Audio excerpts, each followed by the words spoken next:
시청자 여러분 안녕하십니까. 이제 11월 15일 새벽 1시가 훨씬 넘었는데요. 마지막 심야 방송이 되겠습니다.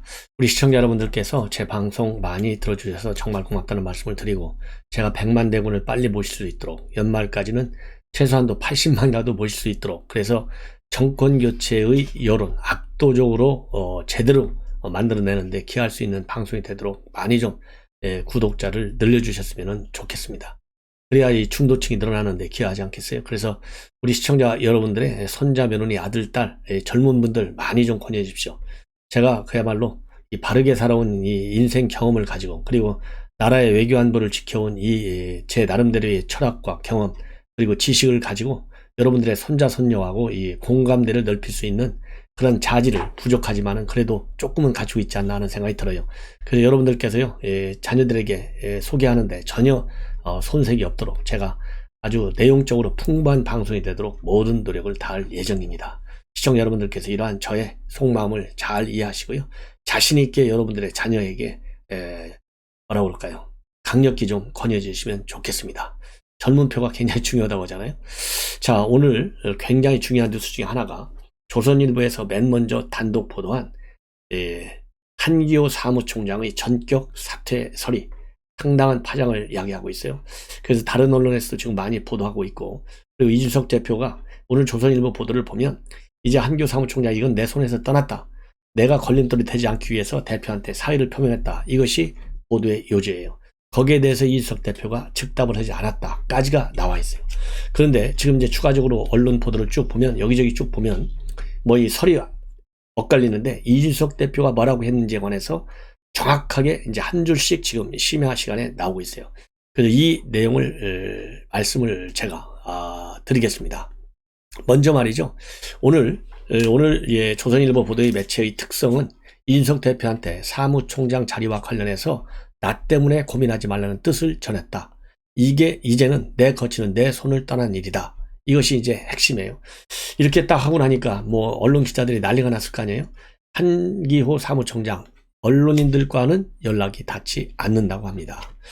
자, 그래서요, 윤석열 후보는 그리고 지난 5일날 대선 후보로 선출된 뒤에 이준석 대표한테 당 사무총장을 좀 교체하자, 이런 뜻을 뜻을 전한 것으로 알려지고 있어요.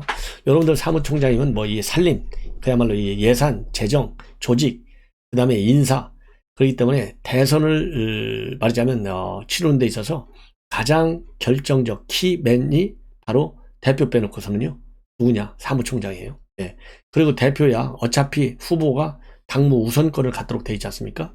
그렇기 때문에 대표는 일단 후보 뒤 2선으로 밀어줘요. 그러면 이 대선 후보는 누구하고 이런 살림을 얘기하고 인사 문제를 얘기하느냐? 사무총장하고 해야 돼요. 그 정도로 굉장히 중요한 역할을 하는 거예요. 그래서 윤석열 후보가 사무총장 교체를 하자 이렇게 요청을 했고, 그 사무총장은 누구를 앉히려고 했냐? 권성동 의원을 앉히려고 했어요. 권성동 의원의 경우에는 여러분들 아시다시피 윤석열 후보고 어렸을 때부터 중마고로 컸다는 거 아니에요. 왜냐하면 강릉 외갓집이 있어요, 윤석열 후보. 근데 윤 후보의 어머님이 대학 교수잖아요. 그러니까 방학 때 가면 친정에 가서 좀 있었던 거예요. 더군다나 뭐 강릉 얼마나 좋아요. 그러다 보니까 어렸을 때부터 이 권성동 의원하고는 아주 친분 관계에 있었고, 또 뭐 선후배 관계이지만은 나이는 또 동갑이고 서울법대 동문이에요. 이런저런 사정으로 굉장히 가까운 관계였고, 이 자청룡 우백호 월적에 바로 권성동, 정진석이잖아요. 그래서 사무총장을 시키려고 했는데, 그리고 비서실장은 장제원 시키려고 했는데, 이 장제원이를 말하자면 김종인 비대위원장이 비토하는 바람에 안 돼서 권성동 의원이 지금 비서실장으로 가 있어요. 그래서 이제 사무총장은 그러면 누구를 시킬 것이냐, 이 문제도 아직도 이제 언론에 나오지 않고 있어요. 그래서 비서실장으로 앉힌 권성동 의원을 다시 또 사무총장에 앉히고 비서실장은 또 다른 사람을 바꿀 것인지, 아니면은 권성동 의원을 비서실장으로 그냥 놓아놓고 다른 사람을 사무총장 시킬 것인지 한번 지켜봐야 되겠고요. 그러다 보니까 이제 이준석 대표가 오늘 뭐라고 했는지 지금 보도가 나오기 시작했다고 했잖아요. 오늘 말이죠, 20대 대선에서도 지금 지난번 드루킹 사건 때문에 우리가 완전히 손해본 거 아니겠어요? 그래서 지금 김경수 경남지사 지금 구속되어 있는 상황인데, 그런 드루킹과 같은 여론 조작, 이거를 방지하기 위해서 이 국민의힘에서는요, 이 온라인 사드라고 해서 크라켄 프로그램을 만들었어요. 그래서 크라큰 프로그래머로 이 드루킹 공작처럼 이런 조작을 하는 것을 캐내겠다는 겁니다. 막아내겠다는 겁니다. 이 자리에서 이준석 대표하고 한교 사무총장이 같이 옆자리에 앉아서 귓속말도 몇 마디씩 하는 것도 다 언론에 포착이 됐어요.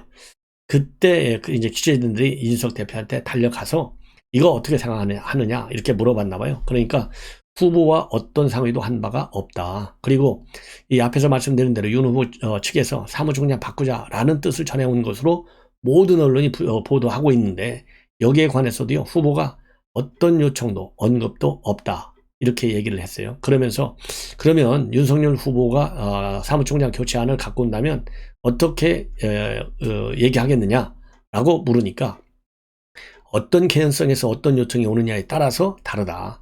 후보에게 부담을 주는 행위라고 본다.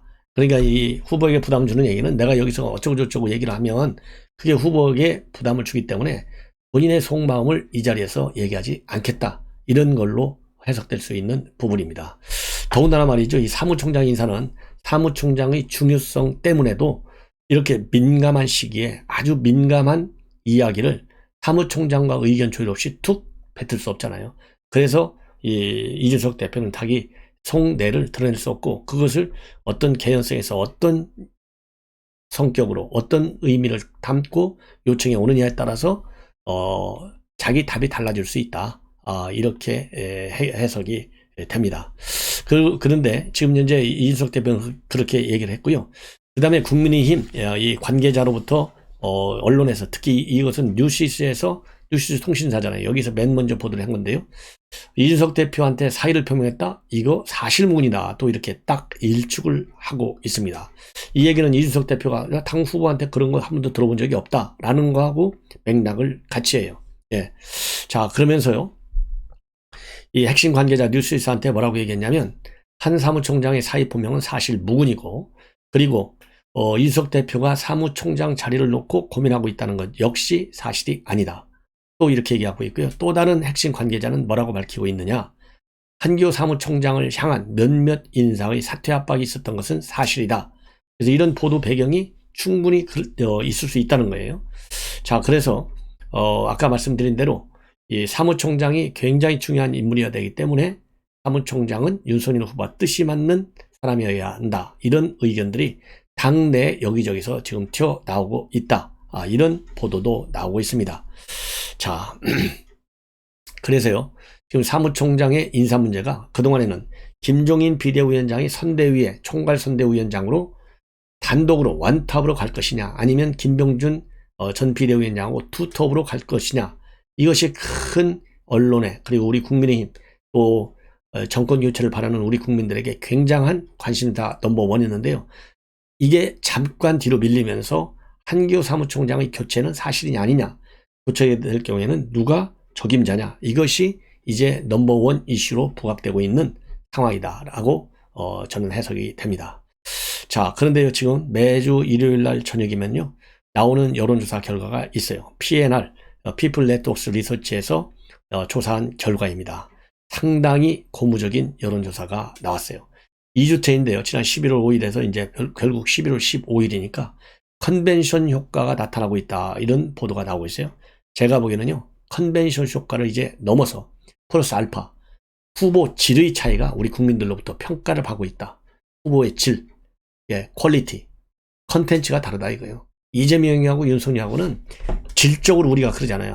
저 사람은 사람이 말이야. 질적으로 뭐 안 좋은 사람이야. 질적으로 좋은 사람이잖아요. 그래서 윤석열 후보는 이재명과 비교해 볼 때 질적으로 한 수 우위다.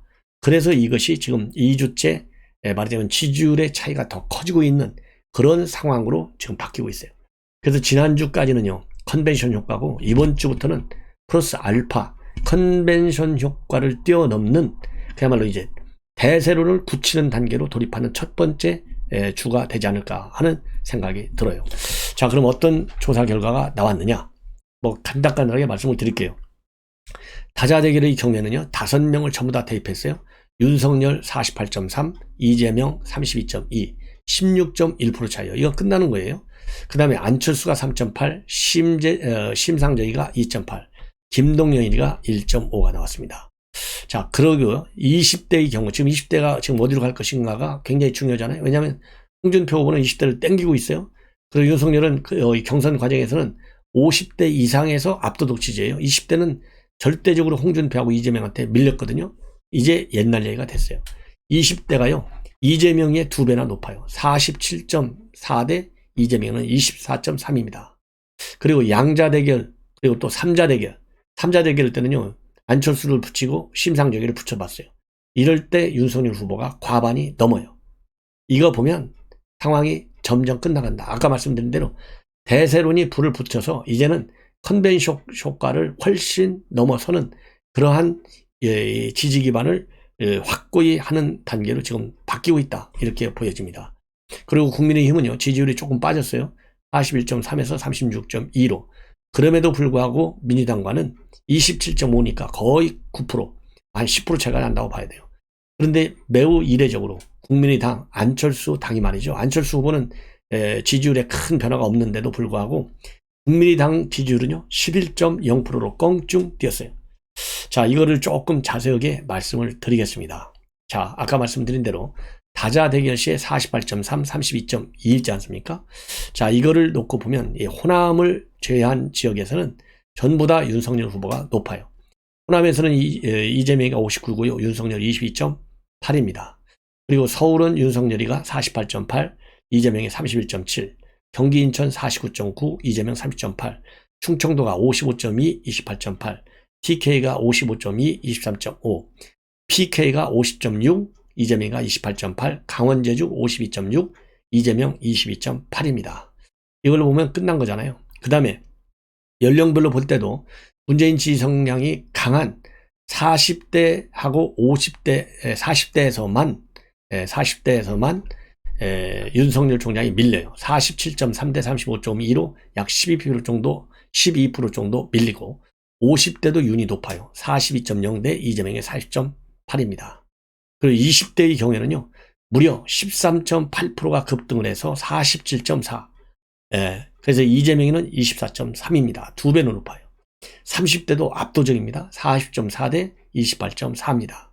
그리고 60대, 뭐 이건 말할 필요도 없죠. 70대 이건 뭐 비교가 안 돼요.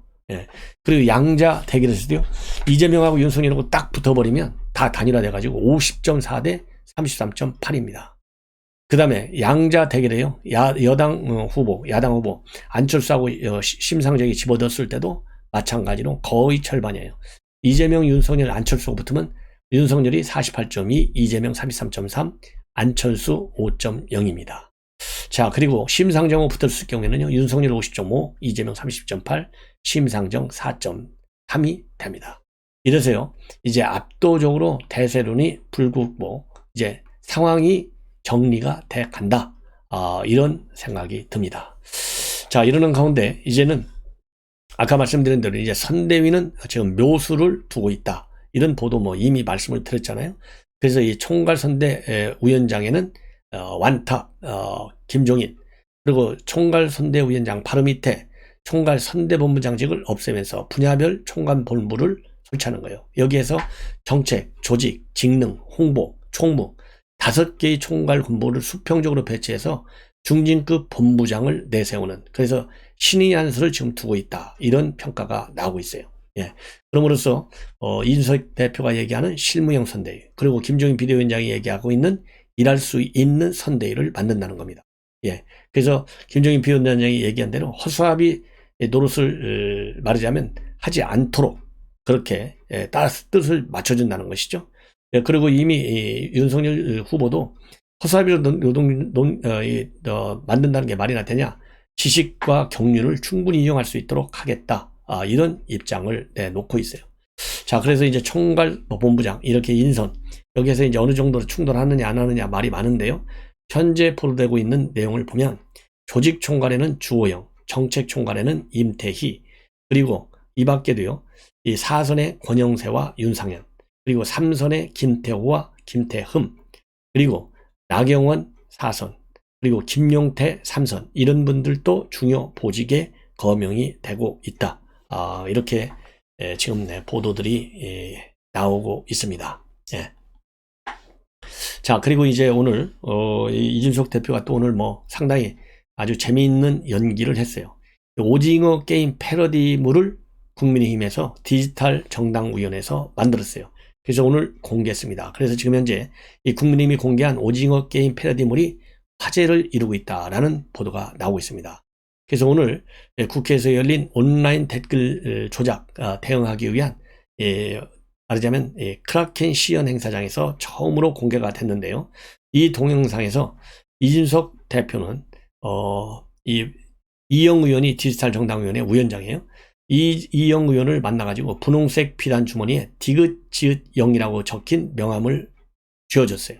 이 디귿지읒 이영은 뭐냐면 디지털 정당 우위를 축약한 디정우위의 약어라고 합니다. 그래서 명함을 쥐어주면서 디지털 전문가를 찾아달라 이렇게 얘기를 합니다. 그러면서요, 오징어 게임 속 배우 공유처럼 지하철역에서 시민들과 딱지게임을 벌여가지고 이긴 사람한테 이 디지털 정당위의 명함을 건네주고 그리고 나서 정권교체를 암호로 외치면서 승합차에 올라탑니다. 그래서 사이버완 전문가, 그리고 뉴미디어 전문가, 디지털 서비스 기획 전문가까지 나라를 살리고 싶다 이렇게 한 몫으로 외치게 됩니다. 이 영상을 보면. 그러면서요, 뭐라고 그럴까요? 이 승합차에 올라타가지고 결국은 여의도 국회의사의 의사당에 이제 도착하잖아요. 그러면 이 사람들이 주위를 두리번거리면서 뭐라고 하느냐? 어떻게 해야 대선판을 뒤집을 수 있느냐? 이렇게 물으면 프론트맨 가면을 쓴 이준석 대표가 제가 설명했다 그러면서 등장을 하는 거예요. 그래서 이어서 디지털 대선을 위한 최강의 디지털 전문가들이 모였다라는 자목이 나오면서 영상은 끝이 난다. 이 얘기는 결국 뭡니까? 디지털 전문가들 나와가지고 크라켄 이 프로그램을 가지고 여당에 있을 수도 있는 말하자면 드루킹 사건 같은 여론조작 우리가 반드시 막아내서 오징어 게임물이 뭐예요?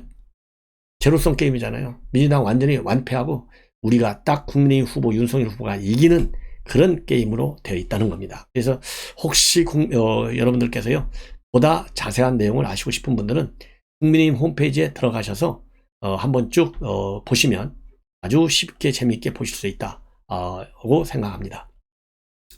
자, 지금요 이거는 한국일보가 보도하고 있는 내용인데요. 윤석열 지금 후보 총장이 변신에 변신을 거듭하고 있다. 그러면서 첫째, 그러니까 경선을 계기로 해서 완전히 변신하고 있다는 거예요.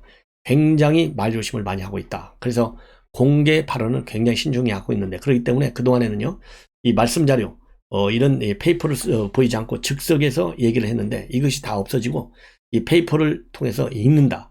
그리고 이 페이퍼에 윤석열 총장이 아주 꼼꼼하게 다듬는다. 그래서 이 발언의 실현을 줄이고 있다. 그리고 평생 검사만 했기 때문에 좀 아무래도 딱딱하고 좀 그런데 그런 딱딱한 분위기를 없애게 하기 위해서 굉장히 부드러운 그런 분위기로 지금 바꾸고 있다는 겁니다. 이렇게 부드러운 분위기로 바꾸면서 쉽게 얘기하면요, 중도층에게 다가가는 모습을 더 강하게 내주고 있다는 겁니다. 자, 그래서 그리고 또 이렇게 중도층에 다가가기 위해서 행동을 갖다가 굉장히 뭐라고 그럴까요? 부드럽게 하는 것도 있지만요. 넥타이 색깔도 그동안에는요, 이 빨간색 계통, 그동안의 자유한국당이라든가 미래통합당, 이런 이 색깔을 많이 넥타이를 썼는데, 요즘은요, 그런 넥타이를 쓰지 않고, 넥타이 색깔도 파스텔 톤으로 바꾸고 있다고 그래요. 그래서 강경 보수의 색깔을 쭉 빼고 있다. 예. 그래서 어떤 색이냐? 예를 들어서 후보 선출 당일날에는 분홍색, 그리고 6.1 청년의 행사에서는 연분홍색, 10일 광주 방문 때는 연보랏빛, 이런 파스텔 톤 넥타이를 착용하고 있고요. 그리고 9일날 전국 여성대회하고 11일 목포 일정에서는 회색빛 넥타이를 골랐다고 합니다. 그래서 선명성 대신에 부드러운 포용의 이미지가 중요한 시점이기 때문에 이렇게 바뀌고 있다. 그리고 이제 마지막으로 변신의 한 부분은 바로 뭐냐? 현장에서의 스킨십을 굉장히 강하고 있다. 그래서요, 이 당내 경선 동안에는 이제 밀착 스킨십이 좀 부족했다. 그리고 기자들하고도 좀 그렇다. 이렇게 되었는데 이제 달라지고 있다는 거예요. 그래서 지난 6일날 가락시장을 방문했을 때도 새벽부터 고생한 분들 어디 계시냐라고 하면서 맨 먼저 도착하자마자 현장 기자들을 챙기는 모습을 보여줬고요. 지난 11일날 광주 일정을 모두 마친 뒤에도 차를 멈추고 취재진 40여 명이 탑승한 차량에 올라서 일일이 악수와 인사를 건넨 것으로, 그리고 지난 10일날 목포 청년들이 운영하는 이 게스트하우스에서 잠을 잤고요. 15일 날은 고척 스카이돔을 찾아서 한국 시리즈 1차전을 관람한 거, 이런 것도 국민의 눈높이에 맞는 스킨십 행보로 그렇게 해석된다. 그리고 이 야구 관람할 때도요, 캐주얼한 차림에다가 야구 대표팀 점퍼, 한국 시리즈 모자 이런 거를 입고 일반석에서 앉아서 경기를 즐긴 거, 이런 것도 상당한 스킨십 강화 활동에 해당이 된다. 이렇게 지금 보도가 나오고 있어요. 마지막으로 홍준표 후보, 오늘 말이죠, 14일 날 청년의 꿈 플랫폼을 만들어서 개통식을 가졌습니다. 그러면서요, 청년들이 고뇌와 제안은 언제나 함께하도록 하겠다. 그러면서 SNS에다가 함께하면 세상을 바꿀 수 있겠다라는 입장을 내놓고, 아직 모바일 앱도 만들어야 되고 기능도 향상해야 하고 할 일이 태산이다. 청년들이 놀이터답게 각종 동아리 모임도 만들고 가입과 탈퇴도 자유롭게 하게 할 것이다. 그러면서요, 이 페북, 유튜브로도 연결해서 웹서핑이 가능하게 하겠다. 그리고 욕설, 비방, 저질스러운 말들은 차단 기능을 두겠다라고 덧붙이고 있습니다. 그래서 이 청년의 꿈 플랫폼에는요, 청문 홍답 코너가 마련된다고 그래요. 그러니까 이 청년의 고민에 홍준표가 답한다는 취지의 게시판, 오늘 저녁 8시 기준 500가가 넘는 글이 올라오면서 상당히 뜨겁게 불타오르고 있다라는 반응이 좋다, 이런 내용의 보도가 나오고 있어요. 청년이 묻고 홍준표가 답한다잖아요. 청문홍답. 이름 참 재밌게 잘 지은 것 같아요. 그리고 인기 게시판, 정치 게시판, 자유 게시판, 동아리 갤, 그다음에 짤방, 항목 등으로 구성된 게시판에는요, 현재까지 5,700여 개의 글이 게시되어 있다고 하고요. 닉네임으로는 홍준표 의원의 닉네임은 준표 형, 이렇게 쓰기로 했다고 합니다. 그만큼 스킨십을 늘리겠다는 거죠. 친숙함. 그리고 또 당 일각에서는 이런 플랫폼 개설을 두고 홍 후보가, 홍 의원이 독자 세력화를 도모한 것이 아니겠느냐, 이런 시선도 있다고 합니다. 그렇지만 이미 홍 의원이 백의 종군을 선언했고, 나머지 정치 인생은 이 땅의 청장년들과 꿈과 희망을 같이 하는 여유와 낭만으로 보내고 싶다라고 밝혔기 때문에 독자 행보하고는 좀 거리가 있는 것이 아니냐, 이런 해석도 함께 나오고 있다는 점을 말씀을 드립니다. 자, 여러분들 어떻게 생각하실지 모르지만 윤석열 후보 오늘 또 밝혔어요. 홍 선배님을 모시겠다, 이런 입장을 밝혔기 때문에 윤석열 후보 측에서도 마지막까지 홍준표 후보를 모시는 노력을 할 것이고, 홍준표 후보도요, 제가 보기에는 지금 별 생각이 없어. 이 비리 혐의자들, 이런 두 분이 더 하는데 지는 사람 영창 가겠다, 이런 막말도 하고 있지만, 제가 보기에는요, 여론 추진이 이렇게 압도적으로 지금 윤석열 총장이 높게 유지가 되잖아요. 그래서 이 홍준표 지금 의원이 하고 있는 이 청년 플랫폼, 이거를 통해서 본인의 지지기반 갖춰 나가면서 압도적으로 그러니까 대세론이 굳어지면 결국은 바람이 센 대로 몰려갈 수밖에 없잖아요. 홍준표도 원하든 원하지 않든 윤석열 총장의 힘이 되는 방향으로 뛸 것이다. 왜냐하면 그것이 본인이 사는 길 아니겠어요? 제가 그랬잖아요. 내년에 경남 선거도 나올 수 있고, 그 다음에 2024년도 또 총선에 나올 수 있고, 또 2027년도 대선에 또 나올 수 있다. 아마 큰 꿈을 버리지 않고 있을 거예요. 그러니까 이런 것 지금 관련은 아니겠어요? 그래서 지지율이 홍준표 후보를 끌어들이느냐 안 끌어들이느냐, 여기에 저는 답이 있다고 봅니다. 윤석열 총장이 아무리 노력해도 지지율이 확 차이가 나지 않으면 홍준표 후보의 성격으로 보면 안 들어가요. 그런데 지지율이 압도적으로 홍준표 의원이 얘기한 대로 민심이 세게 윤석열 후보 쪽으로 딱 붙이면 홍준표 의원, 정치 구단이잖아요. 왜 거기 안 들어가겠어요? 들어가지. 그래서 우리 야권에 계신 우리 국민 여러분들, 압도적으로 윤석열 후보의 지지율을 제고시키는 밖에 없다. 그것이 나라도 바꾸고 야당의 체질도 바꾸는 가장 큰 촉진제가 된다, 이렇게 저는 판단합니다. 자, 시청자 여러분, 이것으로 제 방송을 마치겠습니다. 편안히 주무십시오.